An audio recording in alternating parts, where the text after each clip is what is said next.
रक्षाबंधन की धूम, सीएम धामी ने बहनों से बंधवाई राखी। बहनों ने रक्षा सूत्र बांधकर भाई को दिया आशीर्वाद।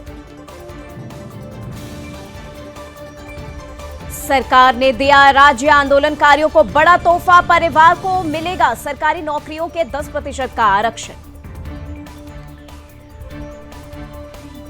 देहरादून में नाबालिग बच्ची से सामूहिक दुष्कर्म का मामला, महिला आयोग के अध्यक्ष बच्ची से मिली एसएसपी को आरोपियों के खिलाफ कार्रवाई करने के निर्देश। देहरादून उफनाती नदी में फंसे लोगों को एसडीआरएफ की टीम ने बचाया, 5 लोगों को किया गया रेस्क्यू। लोगों ने जताया एसडीआरएफ का आभार। पौड़ी में बारिश से मौसम हुआ सुहावना, उमस भरी गर्मी से लोगों को मिली राहत। बारिश को लेकर ऑरेंज अलर्ट जारी।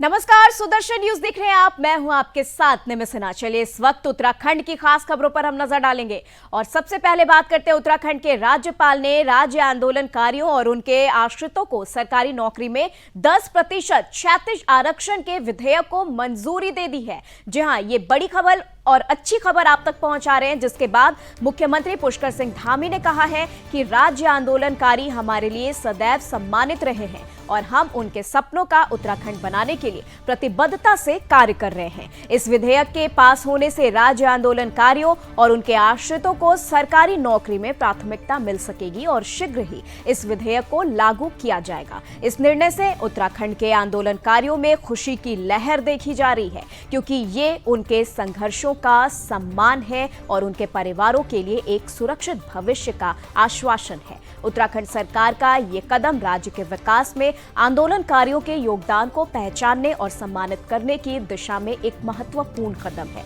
बता दें कि राज्यपाल का ये निर्णय राज्य के आंदोलनकारियों के लिए एक महत्वपूर्ण कदम है, जो उनके संघर्षों को सम्मानित करता है और उनके परिवारों के लिए एक सुरक्षित भविष्य का आश्वासन देता है। इस विधेयक के लागू होने से उत्तराखंड के आंदोलनकारियों और उनके परिवारों का सरकारी नौकरियों में आरक्षण मिलेगा, जिससे उन्हें रोजगार के अवसर मिलेंगे और वे अपने परिवारों का भरण पोषण अच्छे से कर पाएंगे।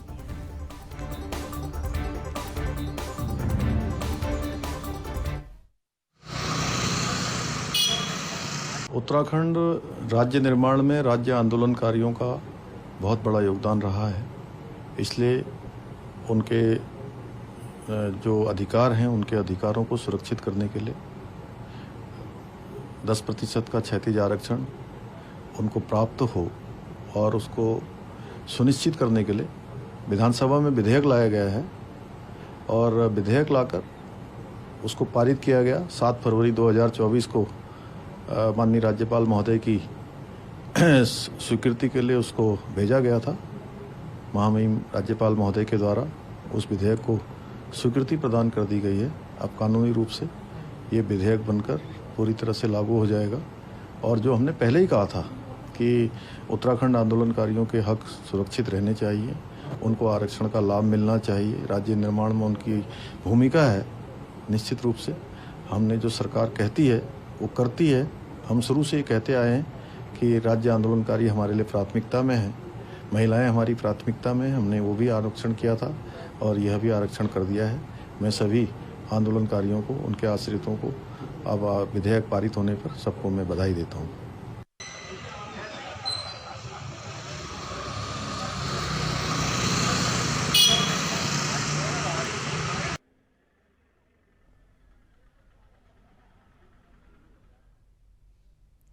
तो चलिए आपको बता दें, सरकार ने आंदोलनकारियों को बड़ा तोहफा दिया है। आंदोलनकारियों के आश्रितों के लिए बड़ी खुशखबरी है, जहां की नौकरी में उन्हें आरक्षण देने की घोषणा की गई है। परिवार वालों को अब सरकारी नौकरी में 10% का आरक्षण मिलेगा। तो ये बड़ी खुशखबरी उत्तराखंड वासियों के लिए। तो चलिए खबरों में इसी के साथ आगे बढ़ते हैं और बता दें कि राज्यपाल ने राज्य आंदोलनकारियों के 10% क्षैतिज आरक्षण अधिनियम मंजूर कर दिया है, जिसके बाद राज्य आंदोलनकारियों में हर्ष की लहर है। प्रदेश प्रवक्ता प्रदीप कुकरेती ने कहा है कि हम सभी पिछले 11 वर्षों से संघर्ष कर रहे थे। अधिनियम हस्ताक्षर होने पर सीएम और राज्यपाल की तरफ से हमारे सभी राज्य आंदोलनकारी परिजनों के लिए रक्षाबंधन का उपहार है ये, और ये सभी राज्य आंदोलनकारियों के संघर्ष का परिणाम है। इस अधिनियम के हस्ताक्षर होने से 10,000 राज्य आंदोलनकारी परिवारों को लाभ मिलेगा। अब जल्द ही सभी भर्तियों के लिए शासनादेश जारी हो जाएंगे। हमारा संघर्ष रंग लाया, सभी मातृशक्ति को रक्षाबंधन का उपहार मिला है। तो आपको बता दें, इसे रक्षाबंधन के उपहार के रूप में सामने लाया गया है। सरकार ने राज्य आंदोलनकारियों को ये तोहफा दिया और रक्षाबंधन के उपलक्ष्य पे ये तोहफा दिया गया है। राज्य आंदोलनकारियों में हर्ष की, खुशी की लहर देखी जा रही है। परिवार को नौकरियों में 10% का आरक्षण मिलेगा। ये विधेयक जो है पास कर दिया गया है। पिछले 11 वर्षों से ये संघर्ष की घड़ी थी और आखिरकार इस 2024 के इस रक्षाबंधन पर सभी लोगों के लिए ये बड़ी खुशखबरी सामने आ रही है। आज जिस प्रकार से उत्तराखंड राज्य अनुकारी क्षेत्रीय आरक्षण के अधिनियम पे जो महामहिम ने हस्ताक्षर किए हैं, निश्चित रूप में ये सभी राज्य अनुकारियों के संघर्ष का जो है जीत का परिणाम है, सबके संघर्ष का परिणाम है। इसमें माननीय मुख्यमंत्री, हमारे जो कुछ जनप्रतिनिधि जो हमारे संघर्ष के साथ इन्होंने समझा और पहल करी, और महामहिम को मैं इसके लिए धन्यवाद देता हूँ कि उन्होंने हमारी उस मातृशक्ति को रक्षाबंधन का एक उपहार दिया है, जिनके संघर्ष और त्याग, तपस्या और बलिदान से इस राज्य की परिकल्पना पूरी हुई थी। लगातार हम पिछले 11 साल से इसके लिए संघर्ष थे, और जिस प्रकार से ये सही समय पे अब ये परिणाम निकल के आया है, ये जो एक्ट निकल के आया है, मैं उम्मीद करता हूँ कि जल्दी इसमें जो है शासन प्रक्रिया अपने जो है शासनादेश जारी करे, ताकि आने वाली नई भर्तियों में शीघ्र से शीघ्र हमारे राज्य अधिकारियों को रोजगार में अवसर प्राप्त हो सके, ताकि उन सब के लिए ये जो है रक्षाबंधन का जो है उपहार का काम कर सके।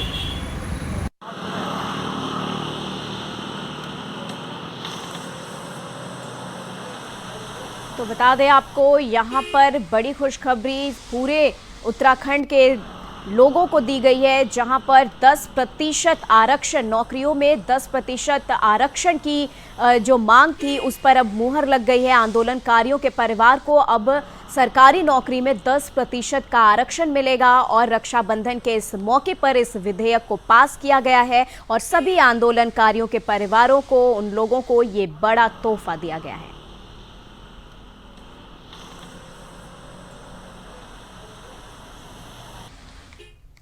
तो चलिए खबरों में आगे बढ़ते हैं, और रक्षाबंधन की धूम पूरे देश में है। भाइयों की कलाई पर राखी बांधने को लेकर बहनें बाजार में कहीं राखियां खरीद रही हैं तो कहीं मिठाइयों की खरीदारी हो रही है। लेकिन इस बार रक्षाबंधन पर शुभ मुहूर्त के लिए तरह तरह की भ्रांतियां भी फैल रही हैं, जिसको लेकर चर्चाओं का बाजार गर्म है। और इस बीच हमारी टीम ने पंडित आकाश दीक्षित जी से खास बातचीत की, उनसे मिली और इस भ्रांति को दूर करने के लिए बात की है, जिस पर पंडित आकाश दीक्षित ने बताया है कि पंचांग के अनुसार रक्षाबंधन पर्व का शुभ मुहूर्त दोपहर 1:33 से है। जी हां, गौर से सुनिए, रक्षाबंधन का शुभ मुहूर्त दोपहर 1:33 से शुरू है और पर्व का शुभ मुहूर्त शाम के 7:01 तक रहेगा। यानी कि भाई बहनों के इस पवित्र रक्षाबंधन पर्व का शुभ मुहूर्त मात्र 5:30 इतने घंटे तक रहेगा। बता दें, पंडित आकाश जी ने यह भी बताया है कि उसके बाद पंचक लग जाएगा। पंडित आकाश दीक्षित का ये कहना है कि भद्रा काल के बाद ही रक्षाबंधन पर मनाया जाता है। शुभ मुहूर्त में राखी बांधने से भाई बहन की लंबी उम्र बढ़ती है। तो चलिए आपको दिखाते हैं बाजार में किस तरह रौनक है। बाजार में मेला लगा है और बहन अपने भाइयों की कलाई पर राखी बांधने के लिए किस तरह उत्साहित है। बहनों की खुशी को बयान नहीं किया जा सकता है लफ्जों के माध्यम से, इन चंद शब्दों के माध्यम से। अंत में फिर पंडित जी ने बहनों से आग्रह करते हुए ये भी कहा कि रक्षाबंधन शुभ मुहूर्त में ही मनाएं।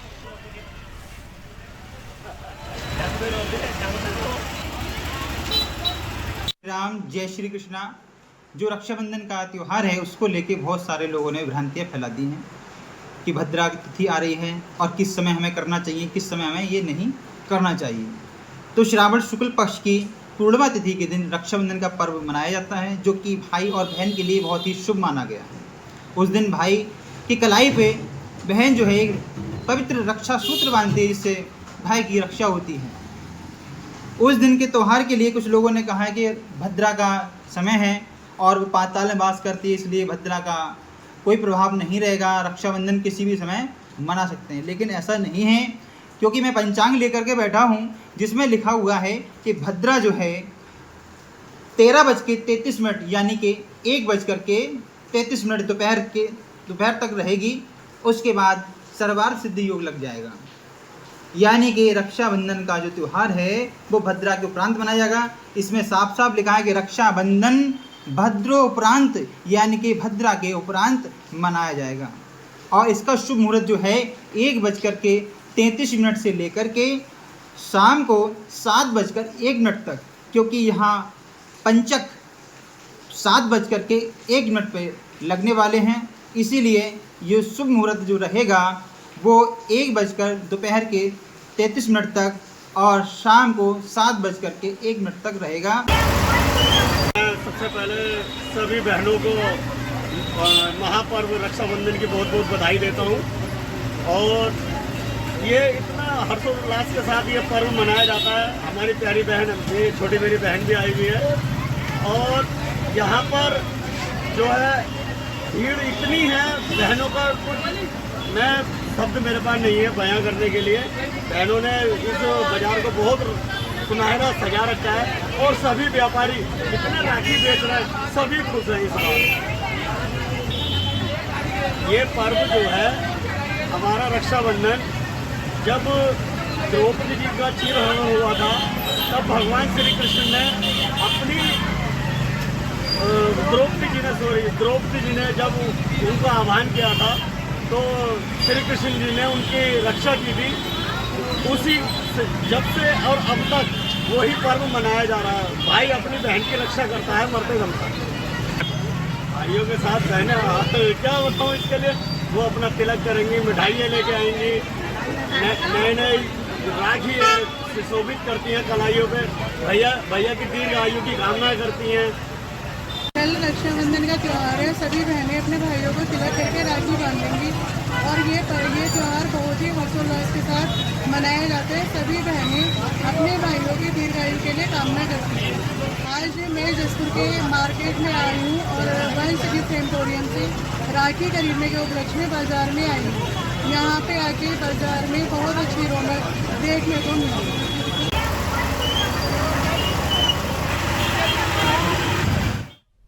तो देश भर में रक्षाबंधन की धूम है, और ऐसे में आपको ध्यान रखना है कि आपको अपने भाई के कलाई में राखी शुभ मुहूर्त में ही बांधनी है। यानी कि अभी से बस कुछ मिनट के ही बाद जो है वो शुभ मुहूर्त शुरू हो जाएगा। 1:33 से ये शुभ मुहूर्त शुरू होगा, जो कि शाम के 7:01 तक रहेगा। तो चलिए इसी के साथ खबरों में आगे बढ़ते हैं। और पूरे देश भर में रक्षाबंधन की धूम के साथ खटीमा में मुख्यमंत्री पुष्कर सिंह धामी के आवास पर विशेष समारोह का आयोजन किया गया। इस अवसर पर मुख्यमंत्री धामी के घर कई बहनें उपस्थित हुई, जिन्होंने रक्षा सूत्र बांधकर अपने भाई को आशीर्वाद प्रदान किया। रक्षाबंधन भाई बहन के रिश्ते का एक विशेष प्रतीक है, जो असीम स्नेह और प्रेम को दर्शाता है। बहनों ने इस दिन को खास बनाने के लिए सीएम धामी की कलाई पर राखी बांधी और उनके दीर्घकालिक स्वास्थ्य, समृद्धि और सुख शांति की कामना की। इस अवसर पर बहनों के प्रति आभार प्रकट किया गया और उन्हें आश्वस्त किया गया कि वे उनके समर्थन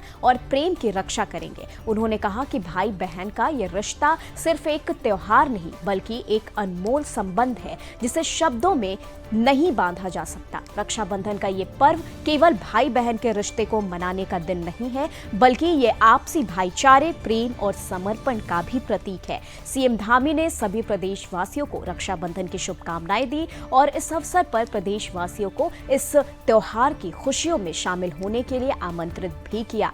उन्होंने कहा कि त्योहारों की ये भावना हमें हमारे प्राचीन संस्कारों और परंपराओं की याद दिलाती है और समाज में प्रेम और एकता की भावना को प्रबल बनाती है।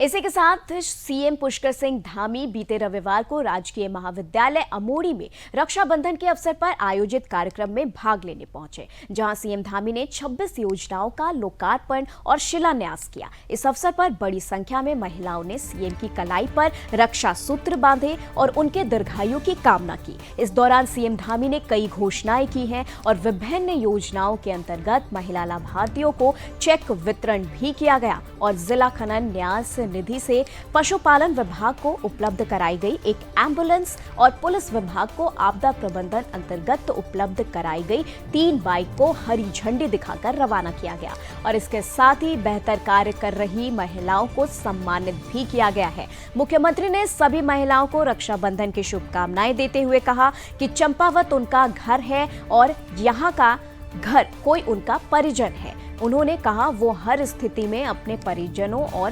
प्रदेशवासियों के साथ रहेंगे। इस अवसर पर जिला पंचायत अध्यक्ष ज्योति राय, बीजेपी जिला अध्यक्ष निर्मल मेहरा, ब्लॉक प्रमुख चंपावत रेखा देवी समेत कई लोग भी उपस्थित रहे।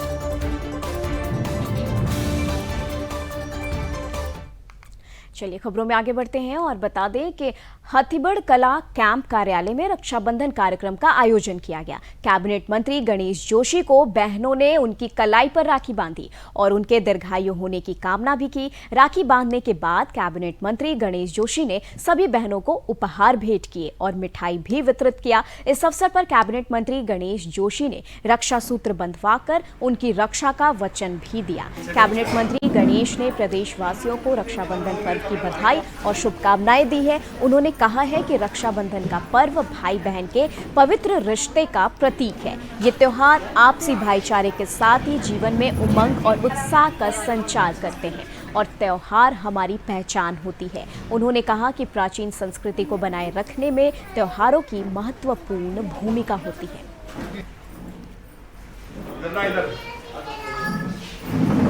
तो बता दें आपको, देश में रक्षाबंधन की धूम है और ऐसे में बहनों ने कैबिनेट मंत्री के हाथ में राखी बांधी। जी हां, बता दें कैबिनेट मंत्री गणेश जोशी के हाथों में बहनों ने कलाई पर राखी बांधी और इस मौके पर मंत्री गणेश जोशी ने बहनों को उपहार भी भेंट किया। इसी के साथ रक्षा सूत्र बंधवाकर बहनों की रक्षा का उन्होंने वचन भी दिया है।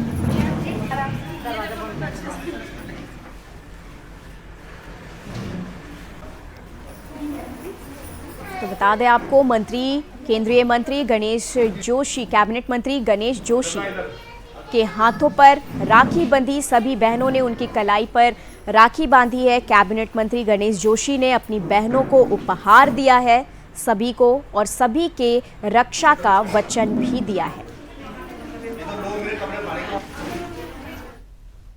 तो चलिए इसी के साथ खबरों में आगे बढ़ते हैं और खबर जो है वो पौड़ी से है। पौड़ी जिले में रक्षाबंधन पर्व पर शहर में होने वाली भीड़ भाड़ को देखते हुए पुलिस प्रशासन पर्व को सकुशल संपन्न करवाने को लेकर मुस्तैदी से काम कर रहा है, जहां इस दौरान व्यवस्थाएं चाक चौबंद रखने के लिए पुलिस अधीक्षक ने विशेष निर्देश दिए हैं। जानकारी देते हुए पुलिस अधीक्षक लोकेश्वर सिंह ने बताया कि पर्व के दिन होने वाली भीड़ भाड़ को देखते हुए ट्रैफिक व्यवस्था और पार्किंग व्यवस्थाओं पर विशेष तौर पर ध्यान दिया जा रहा है। भीड़ भाड़ वाले इलाकों में लोगों को दिक्कत न हो, इसको लेकर चिन्हित जगहों पर अतिरिक्त पुलिस बल की तैनाती की जा रही है।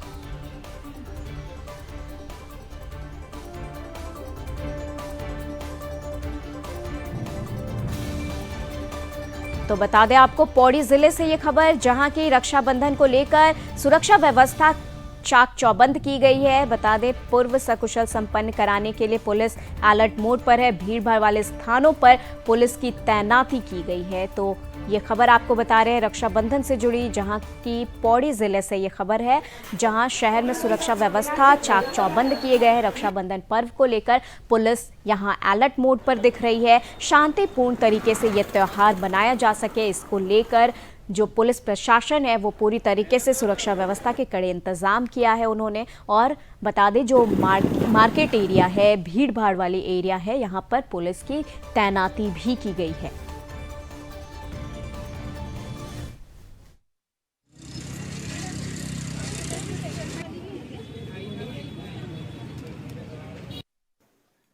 देखिए 19 तारीख को रक्षाबंधन है, जिसमें पौड़ी पुलिस की ओर से मेरी समस्त जनपद वासियों को व प्रदेशवासियों को रक्षाबंधन की हार्दिक शुभकामनाएं। सभी बहनें भाई जो कि इस रक्षाबंधन को मनाएंगे, आप सभी के बीच प्रेम बना रहे और पुलिस की ओर से आप सभी भाई बहनों को हार्दिक शुभकामनाएं। देखिए रक्षाबंधन के समय में चूँकि फेस्टिवल का सीज़न है, तो जो हमारे बाज़ारी क्षेत्र होती है उसमें भीड़ भाड़ बढ़ जाती है, वाहनों की आवाजाही बढ़ती है, ट्रैफिक की भी समस्या कई बार हो जाती है। तो इसमें हमारा जो चूँकि वीकेंड भी है, सैटरडे और संडे का समय है, तो हमारी सैटरडे संडे को जो ड्यूटीज़ हैं वो एक्स्ट्रा लगाई गई हैं, उसमें एक्स्ट्रा डिप्लॉयमेंट लगाया गया है ताकि ट्रैफिक की जो व्यवस्था है वो सुनिश्चित करवाई जा सके और किसी को कोई समस्या ना आए। देखिए हमारे मुख्य रूप से दो बड़े शहरी क्षेत्र हैं, जिसमें कोटद्वार और श्रीनगर हैं, जिसकी मार्केट जहाँ पे भीड़ भाड़ का ज़्यादा होता है फेस्टिवल के समय में, ऐसे एरियाज़ को सर्वप्रथम तो जहाँ पे बैरिकेडिंग पॉसिबल होती है हम लोग बैरिकेडिंग की व्यवस्था करवाते हैं, और जहाँ जहाँ पार्किंग्स की व्यवस्थाएं हैं वहाँ पे हम वाहनों की पार्किंग्स करवाते हैं। और हमारी जो भीड़ भाड़ वाले ज़्यादा क्षेत्र होते हैं वहाँ पे हमारी ड्यूटीज़ की डिप्लॉयमेंट जो होती है ज़्यादा करवाई जाती है, ताकि एक तो भीड़ भाड़ में अगर क्राउड मैनेजमेंट का भी इशू हो तो वो भी हम लोग देख पाएँ, और साथ ही साथ अगर वाहनों की आवाजाही ज़्यादा होती है तो वाहनों को प्रॉपरली पार्क करवाया जाए, और जो सड़कें हैं वो हमारे वहाँ पे कोई पार्क न करे और किसी प्रकार का कोई ट्रैफिक में कोई अव्यवस्था ना हो। ऐसी स्थिति में हम लोग एक्स्ट्रा डिप्लॉयमेंट करते हैं ऐसे क्षेत्रों में, और इस बार भी हम लोगों ने सैटरडे संडे पे ये व्यवस्था की गई है।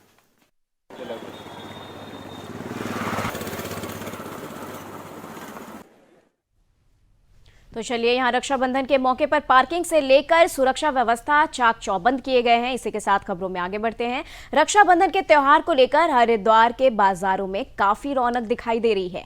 बता दें, जहां बहनें अपने भाइयों की कलाई पर राखी बांधने के लिए कई तरह की आकर्षक राखियां खरीद रही हैं, तो वहीं मिठाई की दुकानों पर भी मिठाइयों की खरीदारी की जा रही है। रक्षाबंधन का त्योहार भाई बहन के प्यार का पवित्र त्योहार है। इस दिन बहनें अपने भाइयों के हाथों में राखी बांधकर उनके उज्जवल भविष्य और दीर्घायु की कामना करती है। राखी विक्रेता का कहना है कि मौके पर वो तरह तरह की राखियां बनवाते हैं। इसके अलावा उनके पास चंदन की राखी, रक्षा सूत्र और कई तरह के नग नगीनों की राखियां भी उपलब्ध हैं, जिनकी खास मांग रहती है और बहनें भारी संख्या में खरीदारी भी करती हैं। मान्यताओं के अनुसार ये प्रथा प्राचीन काल से चली आ रही है। द्वापर युग में द्रौपदी ने भगवान श्री कृष्ण के हाथ में राखी बांधी थी और भगवान श्री कृष्ण ने द्रौपदी को वचन दिया था कि वो उसकी रक्षा करेंगे, और तब से ये प्रचलन कायम है।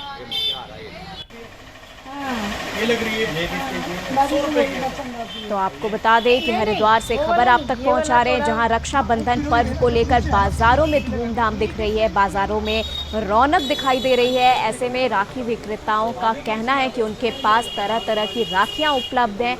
नग नगीने से लेकर कस्टमाइज्ड राखी की अगर बात करें तो हर तरह की राखी यहाँ पर उपलब्ध है, जो कि बहनें बहुत ही शौक से अपने भाइयों के लिए खरीदारी करने आ रही हैं। रक्षाबंधन पर भाई बहन के प्यार और परंपरा की झलक यहाँ पर दिखाई दे रही है। इसी के साथ राखी बांधकर बहनों ने भाइयों के दीर्घायु की कामना भी करेंगी। तो आपको बता दें, ये रक्षाबंधन के त्यौहार पर बाजार में, हरिद्वार के बाजार में किस तरीके का माहौल है वो आप देख रहे हैं। बहनें बहुत ही शौक से राखी के दुकान पर जाकर तरह तरह की राखियां देख रही हैं, तरह तरह की राखियां खरीद रही हैं।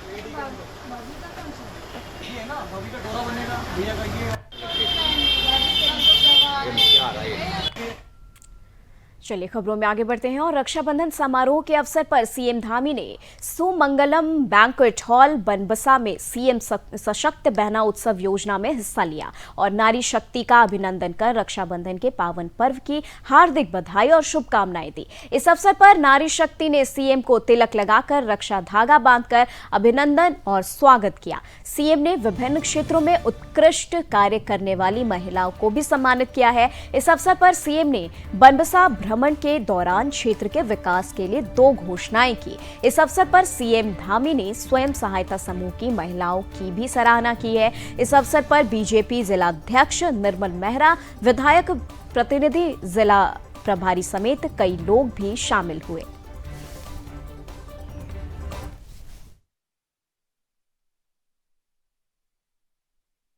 मातृशक्ति की उत्थान हमारी प्राथमिकता है। हमने पिछले दिनों मातृशक्ति बंधन के उत्सव किए थे और मातृशक्ति को, महिलाओं को आगे लाने के लिए, हमारी बहनों को आगे लाने के लिए हम बहुत सारी नीतियाँ बना रहे हैं। स्वयं सहायता समूह को मजबूत कर रहे हैं, अनेक योजनाएं उनके लिए ला रहे हैं। 30% का क्षैतिज आरक्षण हम लेकर आए हैं। अनेक महिला जो स्वयं सहायता समूह अच्छे उत्पाद बना रहे हैं। महिला सशक्तिकरण मुख्यमंत्री योजना, मुख्यमंत्री उत्सव बहना योजना, और इसके साथ साथ हमने जो है हाउस ऑफ हिमालय ब्रांड, जो अभी माननीय प्रधानमंत्री जी ने इसका उद्घाटन किया है, उसके माध्यम से पूरे देश दुनिया के अंदर हमारे यहाँ की महिलाओं के द्वारा बनाए हुए उत्पाद उसकी मांग बढ़ रही है और उनको एक अच्छा बाजार मिलेगा, विपणन के अवसर मिलेंगे। हमारी माताओं बहनों की स्थिति मजबूत होगी, वो आर्थिक रूप से भी मजबूत होंगी और सशक्तिकरण भी उनका होगा। तो हमारी यही प्राथमिकता है। हमारी प्राथमिकता है खेलों और खिलाड़ियों का सबका जो है प्रोत्साहन हो और वो आगे आए, देश के लिए वो पदक जीतें, ओलंपिक में अच्छा प्रदर्शन करें। हमारे प्रधानमंत्री जी का जो खिलाड़ियों को प्रोत्साहन पूरे देश के खिलाड़ियों को दिया जा रहा है, चाहे मैच में कोई भी परिणाम आए, प्रधानमंत्री जी हमेशा उनका प्रोत्साहन करते हैं। और लक्ष्य सेन ने ओलंपिक में बहुत अच्छा प्रदर्शन किया है और आगे हमें बहुत उम्मीद है लक्ष्य सेन से कि आगे चलकर वो निश्चित रूप से हमारे देश के लिए पदक जीतेंगे। और हम आगे खेल नीति में सब चीज़ों को कर रहे हैं जिससे कि हमारे खिलाड़ियों का प्रोत्साहन होता है।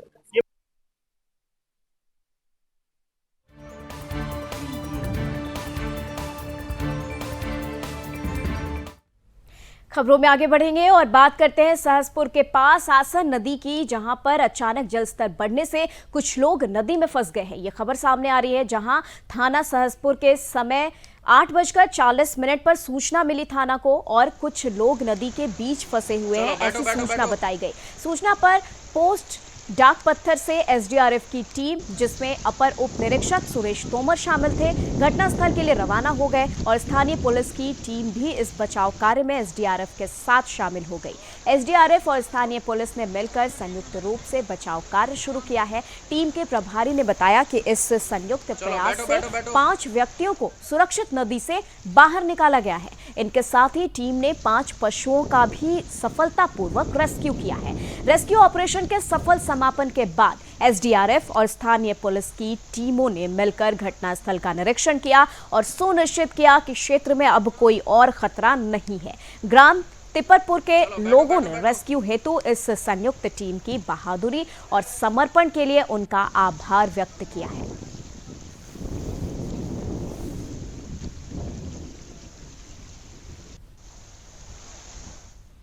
तो चलिए फिलहाल के लिए उत्तराखंड की खबरों में बस इतना ही। देश दुनिया की तमाम खबरों के लिए आप देखते रहे सुदर्शन न्यूज। जय हिंद।